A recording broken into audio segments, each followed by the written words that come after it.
გამარჯობათ მეგობრებო, რადგან რამდენხანია ფერიდანზე ვიდეო არ დამიდებია, დღეს მინდა ერთ მოგონება მოგიყვეთ. ჩვენ ისპანიაში ვცხოვრობდით და დასასვენებლად ესეთ რაღაცებით ფერიდანში ავდიოდით. კორონას დროს ერთ წლით თლიანად ავედით ფერიდანში.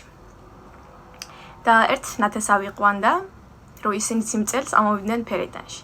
ჩვენ ყოველ ღამით ან ჩვენ ვიყავით მის სახლში, ან ისინი ჩვენ სახლში. და ერთ ღამით ჩვენ უნდა წასვლი ვიყავით მის სახლში. და ეს დავიწყე გითხრათ, რომ ფერიდანის ქუჩები აი ესეთია, აი პირაღმათი. ეხლა ყველა არა, მაგრამ ეგეთი ქუჩებია. ჩვენ სახლიც ეს აუცილებლად იქნება ესეთი ქუჩა. და იყო ზამთარი. ბევრ თოვლი მოვა ზამთარში ფერიდანში. და ჩვენ ქუჩაც, იმიტომ რომ ესეთი იყო, ვერ მოვიდნენ რომ დახეტონ და ეს თოვლი და ესები გაიყვანონ, მოკლედ გაიყინა. გაყინული იყო. და სიტყვა ცურაობა ქართულში, საქართველოს ქართულში არის წყალში ცურაობა, მაგრამ ფერიდნელები ცურაობას იმას დაეძახიან, რომ აი ყინულზე რო ფეხი რო გაგიცურდება და დაეცემი. ესეთი რაღაცა გაცურება, გაცურვება. რო ვიტყვი გაცურვება, იცოდეთ რომ ის წყალში ცურაობა არ არის. ჩვენ იმ ღამით უნდა წასვლი ვიყავით ჩვენი ნათესავიანთას.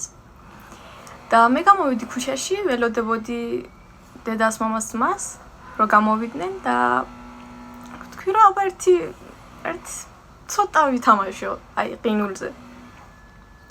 და ტელეფონი მინდოდა ახალი ვიყიდო. რამდენ დღის მერე მინდოდა ახალი ტელეფონი ვიყიდო. ჩემი ტელეფონი ჩავდე ჩემი ჯიბეში, კარგად დავხურე ზიფი. და ვთქვი რომ აი გულმა მიგრძნო რომ რამე უნდა მოხდეს. არ ვიცი რატო ვიცინი, ძალიან ცუდი რაღაცა იყო, მაგრამ მეცინება ახლა. 5-6 წლის წინ იყო ესე. და ჩავდევ და დავხურე და ვთქვი რომ ერთს გავცურდები. რამე არ მოხდება, პატარად გავცურდი, არაფერი არ მოხდა. მეორედ გავცურდი და ვთქვი რომ ეს იქნება საბოლოო. საბოლოოც იყო.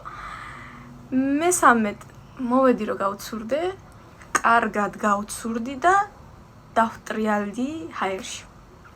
აი ესე და წამოვედი ყინულზე დავეცი.